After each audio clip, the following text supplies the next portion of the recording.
celebration, celebrate good times. Come on. Hey, kia ora. Helen Brahms here, coming to you live from Sun City in Arizona on an incredible day. Oh my gosh, so much has happened today, but welcome to the party. Tonight we are celebrating 731 days in a row of Facebook Lives. That is 2 years that we have been doing Facebook Lives at least once a day. On the 17th of March 2020. 17th of March 2020, we started doing 2 a day. So, and the original challenge was to do at least one Facebook Live a day for a year. That was 366 days because 2020 was a leap year. I was issued the challenge in July of 2019, and I started it on the 1st of August 2019. And here we are at day 731, which is 2 years. I am super, super stoked. Oh, we got so much to get through. So much to get through. Come on, let's celebrate. All right. So, first of all, let's get the boring stuff out of the way before we get to the celebration. Although nothing's ever really boring. Okay, so how was your Shake It Up Saturday? Today is Shake It Up Saturday. It's all about trying something new. What did you do different today? Let us know in the comments below so we can celebrate with you. We're all about celebration today. Now, you already knew that my brain was fried from the last 5 days. We are beyond fried after today. Today I was attending, and I will be attending it for day 2 tomorrow, is the Super Productivity Achiever is the name of the workshop. It is a 2-day workshop all about how to become super productive and help your business expand. I have to say, after everything I have learned in the last week, knowing that there are certain systems, procedures I have to put in place, this workshop has come along at the perfect time, because they are giving us tools and techniques that we can use, that I can implement everything I have learned this past week that I need to implement in a very quick, very easy way to do that. So it's been an awesome, awesome day. So now on to our 2-year celebration. And don't forget, we are giving away these before the end of this live. We have 2 lucky winners that will be winning. They'll either get a black one each, or they'll get a pink one each. It is completely up to them, or one might get pink and one might get black. I will be asking them which color that they choose. So who knows? But yes, you do get, if you get the pink one, you do get the lips on there. And these are laser engraved. They will be personalized.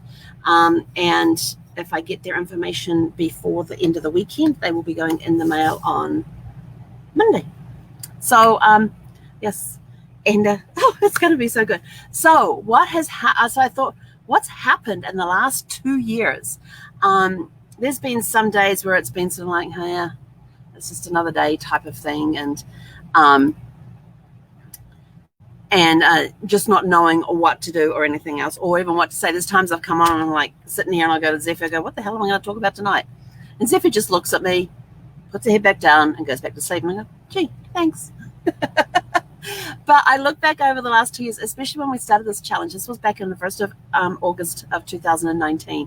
When I started the challenge, my parents were over here from New Zealand, and we took Sparkles, which is my RV that I am still living in, and we took Sparkles on her very first long road trip. Well, for us anyway. I don't know. The previous owners only did like 22,000 miles in her anyway, so I don't know how long their road trips were. But our road trip ended up being 3,227 miles in 27 days. Do not advise that at all. And that is where I learned a very valuable lesson, that the drive times on Google Maps is very different from an RV GPS program, because the RV GPS program, you put in there what your average mileage is, and somebody who's done a lot of road trips, and one of the RV groups I belong to said, put in there 40 miles an hour, because when you put in 40 miles an hour, it doesn't matter if you actually drive 60, if you average 63, somewhere between 60 and 63 miles an hour, which apparently 63 is the ideal driving speed for when you are in an RV. So I learned that as well. So you guys got to learn all this along with me. And so we learned that the GPS program, you put in 40 miles an hour, and that allows you to drive, allows you to have brakes along the way as well. And all of a sudden, our timelines started matching what we were actually driving. So that was a huge tip that we learned very early on. Our trip of 3,227 miles started in San Diego, California. We went to Las Vegas. We went to Moab in Utah. We went to Salt Lake City in Utah. And across the road from the campground was saying that Salt Lake City was one of their tram stops. So we went and it was a Sunday afternoon. We hopped on their tram. We took it to downtown Salt Lake City because Mum and Dad thought, we're here, let's go see what the temple is. And I was just sort of like, I wonder where the library is, this Family Search Library, wonder where that is. So I wanted to see the Family Search Library. They wanted to see all the temple area and all that. So we get there and we get off the tram and I'm walking along and I'm like, ooh. Mum's like, what? I says, do you know what this building is? She's like, no. I said, this is the Family Search Library. She said, what's that? I said, like the biggest collection of genealogy records that you ever want to get in one building. I said, this is the place that I want to come and spend a week at. And she was sort of like, oh, well, we're not going in there today. And I was like, I know. And I said, it's closed on Sundays anyway, although they did have the main floor open where they had a lot of like orientation type stuff and talking about researching your family tree. But I wasn't even allowed to step inside the doors. So we went across the way to the visitors center there and asked if we could go for a one. They said, yeah, in fact, there's going to be a tour starting in like 5 minutes. Just go around the side of the tabernacle here and you'll see. And we're like, cool, thanks. Got there. One of our guides happened to be from New Zealand. She was doing her 2-year mission stint in the US at the main tabernacle there in Salt Lake City. And so she was one of our tour guides, along with this gorgeous woman from Italy who had this very thick Italian very thick Italian accent that at times made it difficult to understand what she was saying. But I just loved listening to the cadence of her voice with her accent. It didn't matter what she was saying. I didn't care. There were times I caught what she was saying, but we went into the actual tabernacle where about the tabernacle choir and how it's all curved. And we learned that the curves inside the tabernacle were the same as the roof of your mouth. Because they wanted some way for the sound to float around. So you could be anywhere in the tabernacle and you could just raise your voice just slightly and everybody, no matter where you were inside the tabernacle, you could hear people. And I thought, that's really cool. And so she actually raised her voice just a little bit. There was a guy playing the organ, which was absolutely fantastic. But she raised her voice just a little bit and you see people like stop and they're like, where did that come from? They're looking around to see who's speaking. And we're like on one far side of the tabernacle and these people way over the other side. Some are up the back. And then we found out how many pipes were in there. And I can't remember without going back to my notes, but it was an astronomical number of like 60,000 or something, or 40,000. It was a huge amount of pipes. And they said they were in the walls and the floors and the ceilings. They were everywhere. So that was kind of cool. And so we went and visited and learned a bit about the Mormon history and how they ended up in Utah and all of that sort of stuff. It was a really cool visit. So that was Salt Lake City. From there, we went up to Boise, Idaho, and got to meet up again. Now, I kind of remember my cousins. They're actually my dad's first cousins, so they're my first cousins once removed. Coming down from the US, my great aunt went there just after after World War II. She had actually married a US Army soldier, and they put all what they called the war brides onto ships and took them to America and brought them to America. And she came here with her oldest son, and then went to Boise, Idaho, and that's where they set up the family. That's where they basically lived. And at one point in the 70s, they all came down to New Zealand to meet us all. So I remember that. And I actually have if you're ever looking at my profile in December when it's my birthday, for the month of December, I have up one of my baby pictures that was taken when I was 2 years old. And the dress I'm wearing in that photograph was one that my great aunt sent down from America to New Zealand for me. So I was kind of like, cool, I like that. So that has a little bit of sentimental value in it. So we got to spend a couple of days with them, and then we went up to Washington State. We crossed the Columbia River, and we stayed in a place called Plymouth, which was I'm going to screw this up again. The Army Corps of Engineers, Army Corps of Engineers. Oh, it's the Engineer Corps of the Army.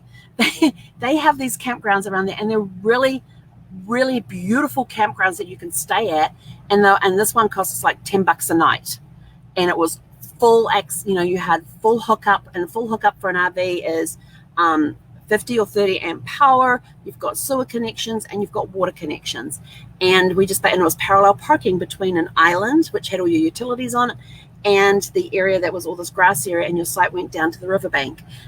It was gorgeous there. It was beautiful. And we only spent a night there, and I would have loved to have spent more there because it was a really nice place to stay. Then we ended up north of Seattle at a campground that was literally in the middle of nowhere. And we were there for a few days and got to partake in their ice cream social, but it was gorgeous. It was a great place to relax. And then from there we went up to British Columbia. We actually drove into Canada. The guy at customs was really cool. The immigration guy for Canada was really cool. We were through in like 5 minutes, if that.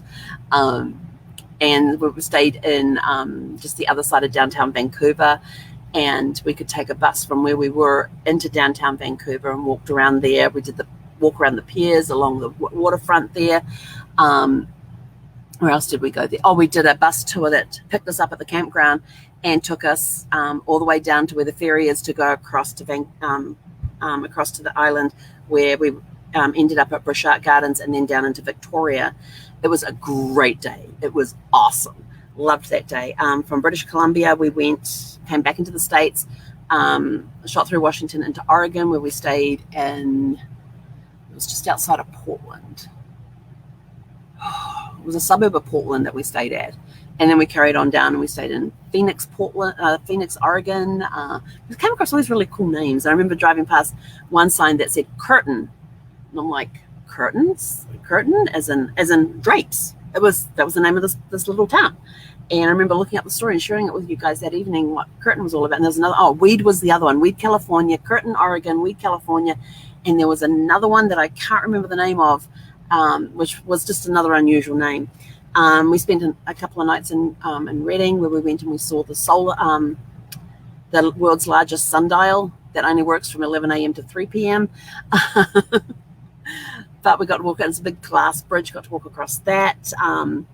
We left Reading. Where did we go after Reading? Oh, is that when I think that's the one where we went to the back of Beyond the back of Beyond. I'm trying to remember, we went Reading. Oh no, we had we stayed in San Francisco. That's right, we stayed in San Francisco, took the ferry from Marin County across to downtown San Francisco, got the day pass for the cable cars. We had a fantastic time down there around Fisherman's Wharf. Did the bus tour. Actually, it wasn't a bus tour. It was a fire truck tour. It was a 1930s open-air fire engine. And my dad used to be a fireman many years ago, so we got to ride on the back of that across the Golden Gate Bridge to Golden Gate Park. We got out, we got to wander around there, take pictures with the fire truck. Then we got back in, went back across Golden Gate Bridge again during rush hour. It was fun. It was awesome. But it was a really, really cool day. We had New England clam chowder down there at Fisherman's Wharf. We just had a blast that day. Got the ferry back, and of course it was rush hour on the ferry. That was okay. We had a really great day. And we saw Alcatraz Island. My mother refused flat out to go to Alcatraz Island, but she wanted to know where it was. She refused to go there, but wanted to know where it was. But we had a great time there. From there, we went to, it was a place in the middle of nowhere that a friend had told us about, the park. It was a gorgeous park, brand new RV park. There was supposed to be an aircraft museum there, which is why we went there, but they'd only just broken the ground on the museum. So in a couple of years, go back and actually visit the air museum that they have there. And then we ended up, from there we went down, we spent a day in Solvang, California.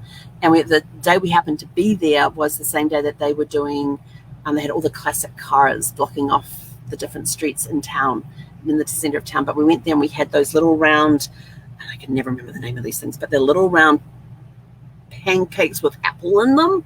Can't remember the name. And then they dust them with icing sugar, confection sugar, and you serve them hot with ice cream, and it was so good. So we spent time there, and then we went and found our campground. And this was one place we did not have a reservation for. It was on the weekend, and their office is closed on the weekend, so you can't go up to make reservations. But it said, call this number, we have limited availability. And I'm like, limited availability? We're going. We drove like 5 miles from the main road. We got to the driveway to the campground. It was 2 miles long, and it was uphill, downhill, round hairpin turns. And I'm just like, I hope there is nothing coming towards me. because it was a very narrow thing, but we did find a place to pull over. So like about the 10 cars behind us were able to get past. And I remember getting to the gate and the guy says, yes, can I help you? And I says, yes, do you have a space for the night? And he looks at me and goes, you came all the way down here with no reservation. I said, well, it said on the website you had limited availability. And I said, we don't need, we don't need a sewer hookup if it's just water and power, that works too. And we've got a full water tank if you don't have water, but you've got power, we can do that one too. And so he told us where we had to go. And so we spent a night there. It was an interesting night in the middle of nowhere. And that was the first time I could not do the Facebook live because we had no cell phone service. So what we did, and this was the rule that I had set up at the beginning, if we're at a place where we don't have internet connection, we will still do the live at the normal time, but we will record it. And then as soon as we get to cell phone service again, we'll publish it. And so that was the one, that's the only night in 2 years that we weren't live at the time that we recorded it, but we did record it and load it up immediately as soon as we got cell phone service again. So that was, and that was my rule to keep me doing the live. So we did do the video the night before, we were able to show you the campground at night, and that sort of thing. And then as soon as we got into cell phone service the next day, we got it up and running. And then from there, we drove down through, we drove back down to San Diego. So that was 3,227 miles in 27 days. I learned a lot on that one. I never did it again. Now when I go driving, it is no overnight stays unless absolutely necessary. It is a minimum of 2 nights anywhere while I'm driving. It's just so much taxing on the body and the brain when you're driving distances and that sort of thing. And so Mum and Dad got on their plane, went back home, and after it was a good trip. It was a lot on the mental side of it, and the physical side was very tough as well. But I'm glad, we're glad we did it, and we had an adventure. Yes, all 3,227 miles of it was a great adventure. Thankfully, we didn't have to do it with a dog. And then I planned my next trip was to drive across the U.S. on the 10 to Florida, go spend some time, a couple of weeks in Florida around the peninsula, then drive up the East Coast to Virginia, go visit friends there, then carry on up north into New England, and then across into Canada, and kind of zigzag my way between the U.S. and Canada on my way back, and then come down the West Coast. So, but between then, before I left on that trip, it was 16th of November 2019. Yes. I can't remember, what did we do that year? Oh, that was August, yeah.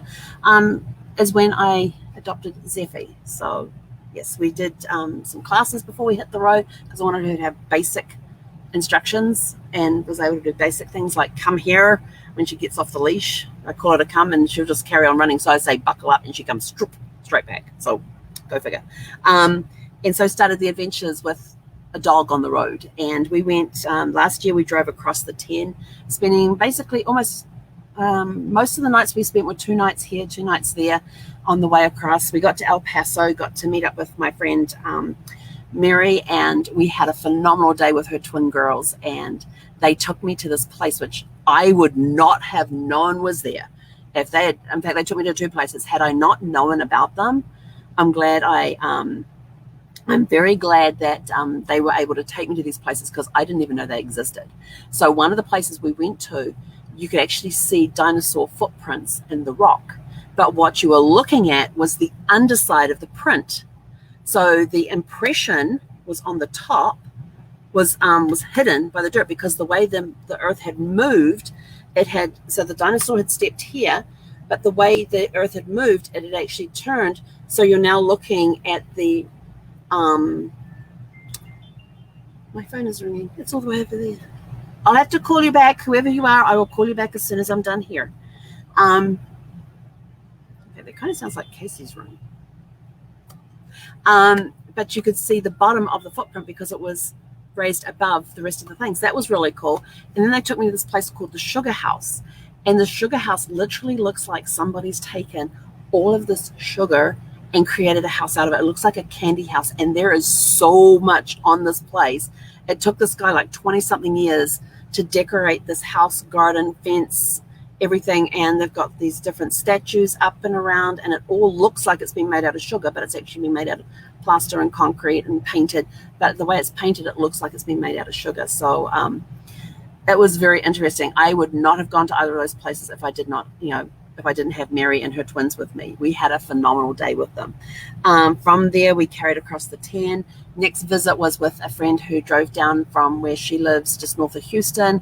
And when I was staying in Katy, which is on the west side of Houston, and she came down and we went out for lunch and had a great lunch and a great catch up because we hadn't seen each other. I don't know when we last saw each other. It had been a long while. And then from there, we carried on along the 10. Got told I had to go visit this place called Buc-ee's. I had no idea what Buc-ee's was. And when I got there, I was sort of like, this place is insane. They are, if you don't know what Buc-ee's are, they are like mega gas stations with 120 pumps. Yes, you heard right, 120 pumps. There are 60 stations. Hang on. I don't remember how they did this. 120 pumps. All I know is that I had to make sure that I was on the front row of pumps so that I could prepay to get my RV filled up, because the back row of pumps were credit cards only. And if you've been following me along, when you do credit cards at gas stations, they only let you go up to $100. And if you still need more than that, you have to put a different credit card in. So on these ones, you got to go in, like with the RV, it's 75 gallons. And $100, if I'm filling up in some states, it's well over $100. It's like $150 in some states, and in others it's near $300. And if you wanted to go more than $100 on your credit card, you had to use a second credit card. And it's like, yeah, that ain't going to happen. So I would have to go into the, station. I say, I need to prepay this amount on this pump, and they take care of that. And I go out and pump my gas. I go back in, I get the final receipt, and we're out of there. So I got to see him for the first time, this insane place called Buc-ee's. It is, like I said, a mega gas station. Not only do they have 120 pumps outside, inside you walk in through the middle doors straight ahead of the restrooms. I have to say, these are like the cleanest restrooms I have ever seen in a gas station. They are all on a video. I have seen a video of what the guys' ones look like. On the female side, they are all individual stalls that actually have vacant or occupied signs, and you turn the knob, which is what we're used to in New Zealand. You turn the knob, and if you're in there, and it comes up, it says occupied. And they are almost floor-to-ceiling doors, and they're roomy, so you don't have to straddle the toilet to close the toilet door. And some women will know what I'm talking about. Seems to be a challenge in women's restrooms in some places. You actually have to straddle the toilet to close the door because they're such small stalls. These ones, you got elbow room. Very clean, and then they had these central hand basins and everything. Great experience. And then you come out, and if you go to the left, it was all your bottled and canned drinks along the cabinets there, and then all sort of like your snacks, and it was almost like, and you could go over the far side, and there was some fishing stuff there and some outdoor cooking stuff. And if you went and that was going to the left, if you go to the right, they had like your drinks machines, your slushy machines, all there, and it was like 50 cents for like the big 20-ounce cups. I mean, it was ridiculous. And they had just past the halfway mark, they had a grab and go food station there, where they did make some stuff to order, but they had these really yummy, they were about this big croissants that had ham, egg, and cheese in them, or bacon, egg, and cheese, and I got one of each, thinking, oh yep, grab one for now, one for lunch later. And Zeffie got to experience scrambled eggs, and she liked it. But then you get beyond, and then they have these other meals that you can order. They have made to order sandwiches, that sort of stuff. And then you get beyond that, and it's like a trying to think, probably like a home goods store where there's lots of sort of gifty stuff and pillows with sayings on them, and you can get sweatshirts and t-shirts and flip-flops and all with Buc-ee's stuff all over it. You get home decor stuff there. So it was almost like a little mini department store, but it was insane. It was insane. So I learned about Buc-ee's, and those sandwiches were like $5 a piece or something. What were they? $5 a piece, and worth every single penny. And they were good, hot or cold.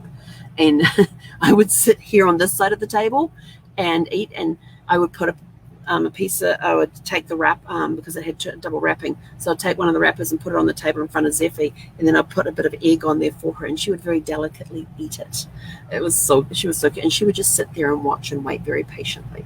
Now she sits next to me and watches, although now she's starting to get a little cheeky, and sometimes the face comes to here when the food is here, and she sniffs, and I look at her and go, what are you doing? And then it goes away, and she goes back to her, I'm not doing anything, I'm not paying attention.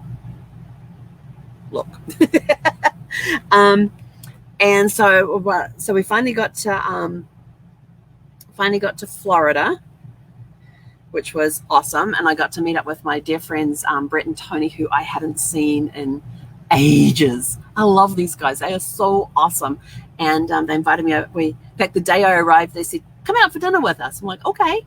And Tony's cousin was in town. And so we had a really good dinner, the four of us together. And they also, Tony had just bought a new car, hadn't gotten rid of the old one. He says, oh, you can use Bertha while you're here.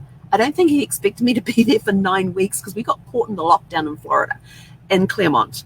And you don't know where Claremont is. It's on the backside of Orlando near Disney World.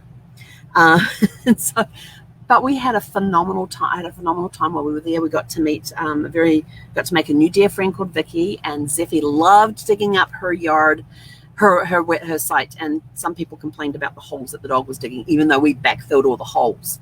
So somebody made a complaint, and I said to her, I know who did it. She goes, well, I said, see that RV over there? She's like, yes.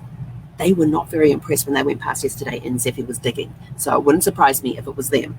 And she goes, oh, I can tell you about them. Do you know that they went over to this RV over here while it was a little rocking and a rolling, and knocked on the door and interrupted this couple? And I'm like, they did what? And their complaint was they were making too much noise. And I'm just like, good on them is all I can say. So we had a lot of fun there, and we met some incredible people, and yes, had some very interesting experiences there. And it was while I was in Florida that, of course, the lockdown happened. My travel business went boom. That was the end of that. And I started the genealogy business.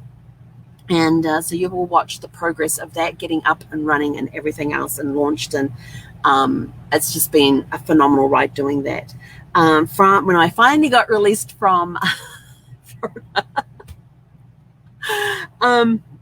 that was the lockdown over. I went up to Georgia, and I was up near Chattanooga in Tennessee there, and staying just outside. So I wasn't sure if it was actually, I had to drive into Tennessee and then back into Georgia to get to the campground. That's what I had to do. So right there on the border of the state lines there. And my dear friends Tom and Carol Ann, and I can't tell you, we were trying to figure out the last time we'd seen each other, and it was probably about 9-10 years ago or something like that. They drove 2 hours to come see me, and we went out for lunch. We had a great time catching up, talking about just about everything. It felt like we hadn't, that we'd only seen each other last week. It was that sort of a conversation that we had. So it was awesome to catch up with them. And then from there, I drove up through Tennessee, went to Memphis, but the campground we were in was actually in Mississippi. And it was only 5 miles from Graceland. I did not get to Graceland. They were closed at the time, so I didn't get to go there. But they were only 5 miles apart. And from there, I went to Arkansas and stayed at this really cool campground. It was 10 sites. He only has 3 available for overnights. The rest of the people there are like permanent. There is no facilities at this place. You've got full hookup. So you've got your sewer, you've got your power, and you've got your water. But there is no facilities. If you want laundry, you've either got to have your own laundry facilities or go somewhere else. It was bare bones. It was awesome. It was like $20 a night. You cannot beat the price at that. And they had this fabulous area that you go walk around, and they grow grapes at this one. It was a vineyard, and we could go down walking through the vineyard and all of that. And they had this little wild patch area in the middle that you could go wandering through as well. And Zeffie and I had a great time wandering around there, and it was awesome. And then we went up to, I can't remember the name of the place we stayed, but it was a little further north in Arkansas, and I got to meet up with my friend, the Ebys, and I love the Ebys. Oh my gosh. I have spoken to, Jason and I met each other at a Cruise Planners convention eons ago, and we've always had a really good relationship where he would be driving late at night for him on one coast, and he needed somebody to talk to keep him awake. So I'd just get on the phone and we'd just chat.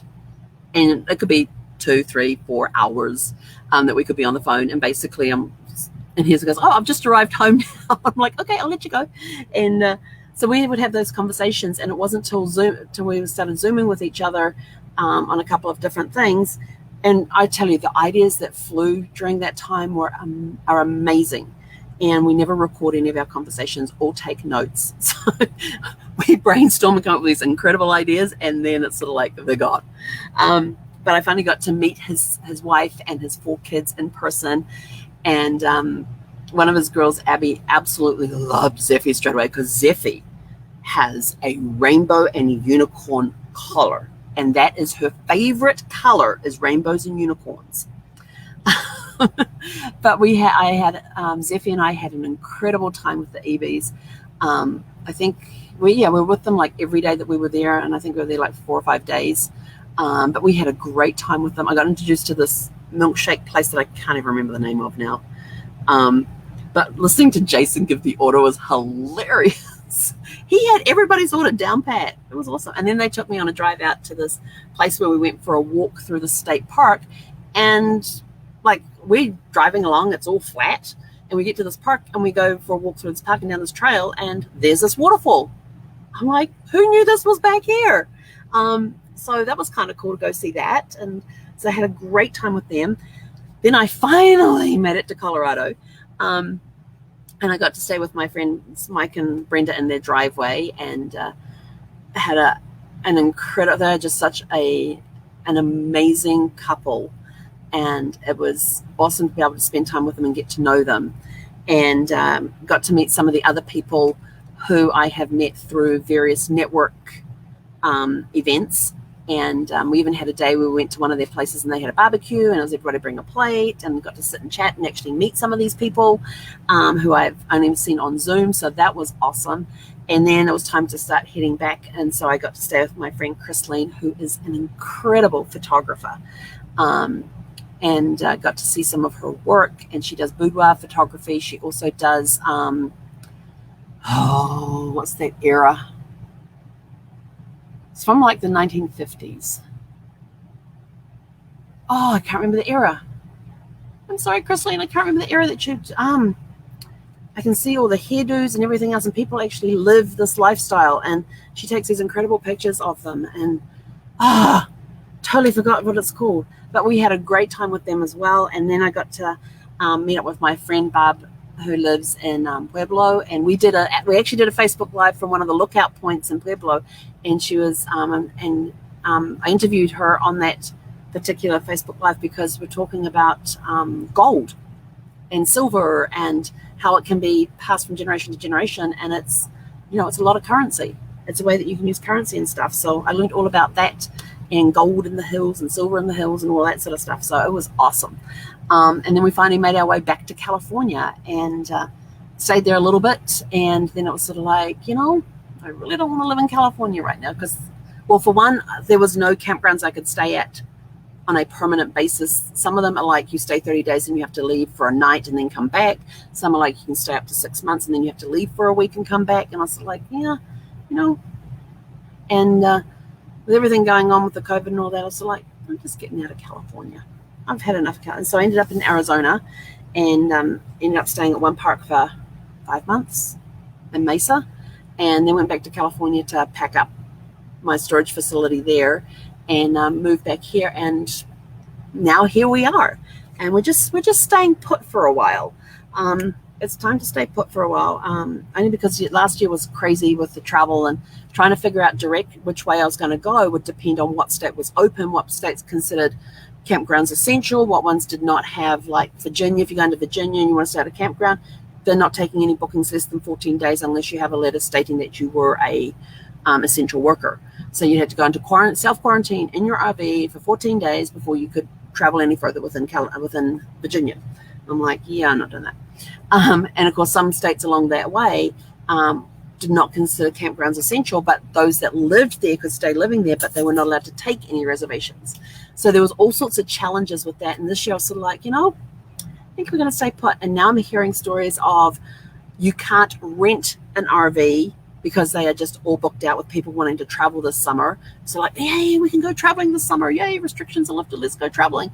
And most of them are just staying within the US. So they're traveling in RVs. Campgrounds are getting hard to get reservations at because of all these people traveling. They can't keep tents on the shelves in some stores. RV sales have gone through the roof because people are going and buying RVs because they can't rent them. There's going to be a huge sale of RVs soon, I can guarantee it. And people are just hitting the roads. And I'm just like, I don't want to contend with that right now. I'm just happy to stay here, get some stuff done on the RV. Like I got the solar shades put on. We got the AC fixed that was broken. Picked myself up a car. Now got to get the tow kit put on it. And now I'm looking at probably putting solar on the roof. I got my power bill today and I was like, say what? I have not seen a power, and I live in an RV. I have not seen a power bill this high since we lived in Virginia and we had a 4,800 square foot house. And I don't think we even paid what they billed me for the last 30 days. I'm trying to remember what the bills were like, but I know that, and it's over $200. And I'm sort of like, what? And they have broken down like line items. And I'm like, what the hell are all these line items? Turn the piece of paper over. I learned this genealogy. Always look at the back. So I looked at the back and I had all the descriptions. I said, well, that one sounds like that one. Sounds like the double billing is for that, but just using slightly different words. So now I'm sort of like, okay, we're going to go solar. So we don't have to. So we're going to investigate solar. And based on how much it's going to cost us to get it put on and when they can do it. We also got to get the roof resealed because you're going to get that done once a year, so it's coming up time to get that done, and that's just putting a UV protective coating on the roof, and I need to get my shower skylight resealed all the way around it, and so we're just going to get all the seals on the roof for anything are going to get stripped up and redone, get the whole roof sealed, maybe get solar installed. We're going to investigate the cost of that, but yeah, so that's kind of been the last 2 years on the road that you guys have join me on travels across, and I am so thankful and grateful for that. It has been a wild 2 years, and I still have 365 days to go, starting tomorrow. So today is day 731. If you do the math, that's 366 plus 365. That's 2 years. Remember, 2020 was a leap year. And it's been a wild ride, and I'm not stopping anytime soon. So bring on the next 365 days. Who knows what it's going to bring us? Will we stay here? Will we move on? Who knows? Even I don't know. So, but I want to thank everybody for being part of this. And a big thank you to Casey for issuing me the challenge in the first place.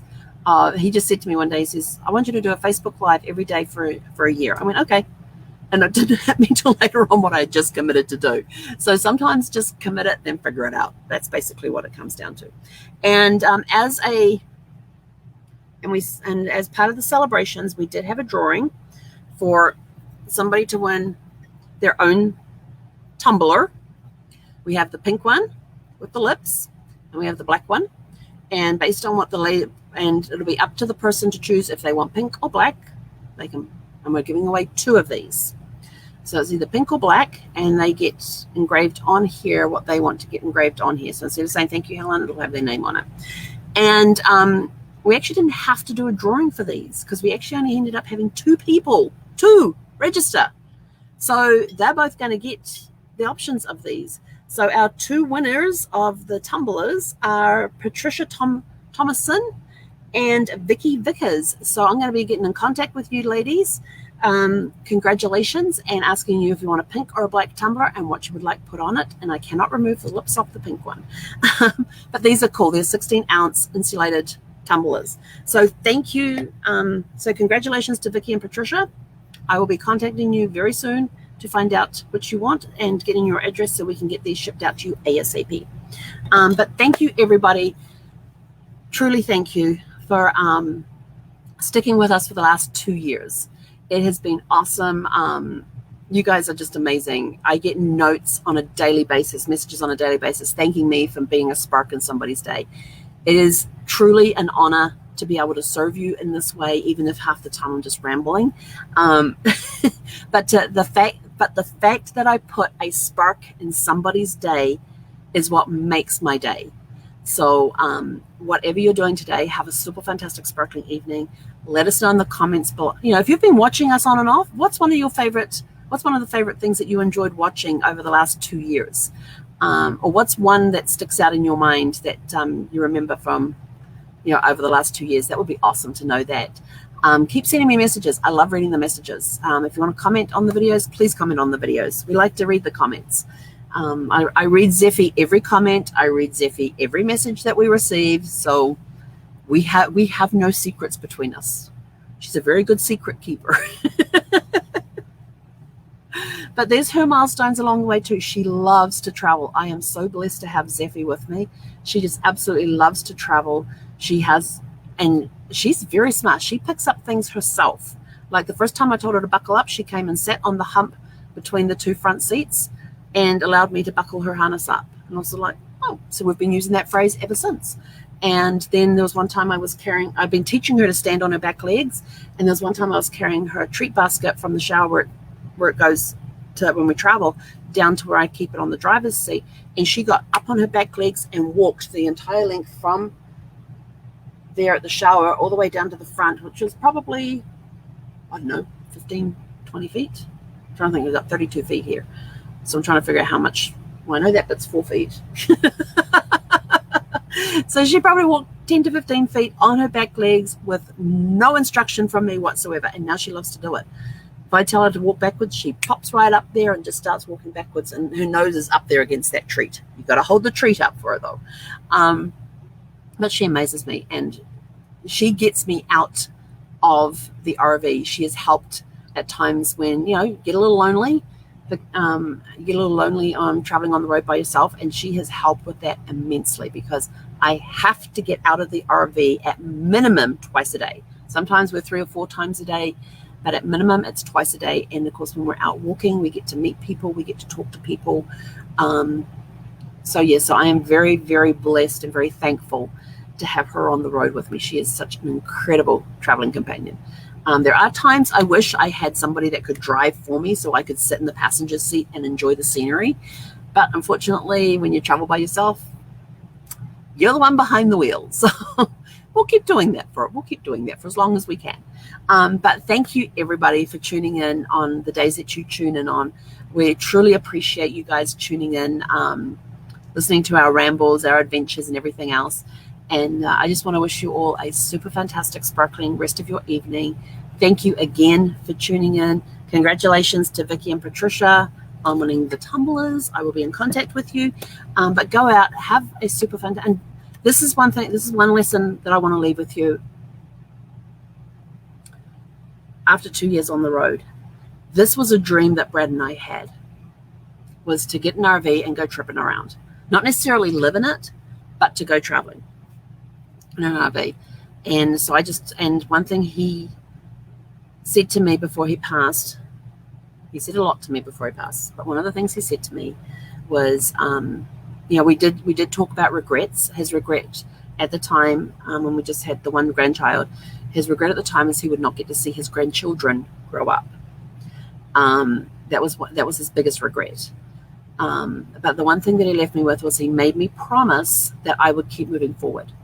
And I have done my best to keep that promise. There are days where I feel like I'm stuck or I'm going backwards.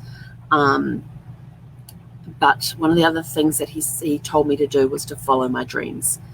It has been our dream to get an RV and go tripping around the US. And I've been able to do that for the last 2 years. And I've been able to share those adventures with you guys. And that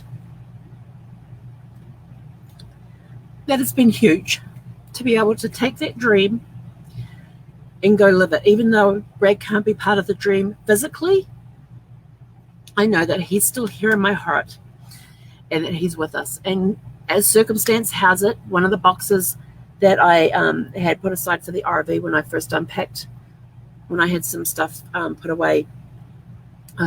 Sorry. I found out my mascara is really good waterproof. But one of the boxes, as I was unpacking it, and I thought what was in there was in storage. I was unpacking the box, and I suddenly came across the box that has Gus's ashes in it. And his little box with his ashes in fits perfectly in the cupboard above the driver's seat. And it's been sitting there complete with his collar and his tags.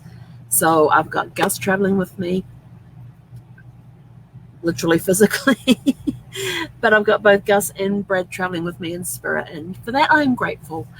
I'd rather have them both here to physically share this adventure with them, but that's not possible. So I'm making the most of I can to fulfill a dream that we've had.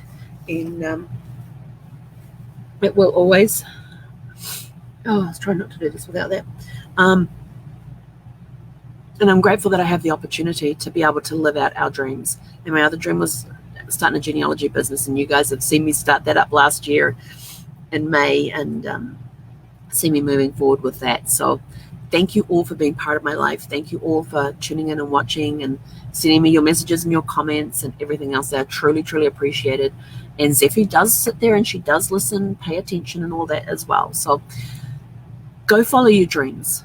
Don't, live a life of no regrets. What regrets do you have right now? What can you go and do about it? If there's anything I've learned in these last 2 years, it's follow your dreams. Live a life of no regrets.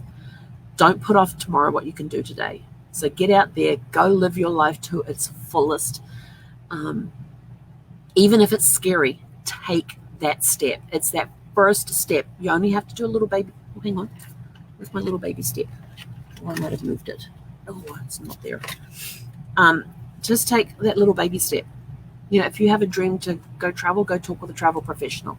Start making the plans. Traveling is starting to open up back up again. If you've got a dream to, like me, have a log cabin on the edge of a lake. It's been a dream of mine for a lot of years.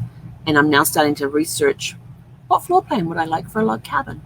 So I'm starting to research that. I already have an idea on how much land I want and what I want to do with the land. And already have that planned out, drawn out, written out. And when you write it out, get down to the nitty-gritty details. I can tell you which cupboard to open and what supplies you will find in a cupboard. But now what I have, and that's in the barn. We have a barn. We're going to have some RV sites there for people for friends who have RVs that want to come stop by and say hi. There's actually one of the associations I belong to, one of the clubs I belong to for the RV things. You can actually list your name and your address if you're willing to allow people to come and stay a night at your place. Provide them with almost like the Harvest Host, but this is something just for people within this certain organization. And I thought that would be really cool to do. So I'm going to look into that. So that's part of my plan. And then I have a log cabin. And I know what I want the outside to look like, but I have yet to plan the inside. So that's going to be my next step, is start planning the inside of that log cabin. When will I have it by? I don't know. I got to get the details sorted out. I kind of wake up in the morning, and if I'm sitting having a cup of tea or something, I'll imagine that I'm sitting there on my front porch watching the world wake up over the lake with the sun coming up. I haven't decided if I'm going to have east facing or west facing. I'm still deciding that part. But watching the world wake up as the sun comes up and sitting out there watching, having a cup of tea on the on the porch there and watching the world wake up around you. And Zephy's just out there running around and having fun. So anyway, follow your dreams. Just go do it. Say yes. As Richard Branson says, say yes, then go figure it out. Have a super fantastic sparkling evening, and we'll catch you guys back here for Serenity Sunday tomorrow morning. Hei konera.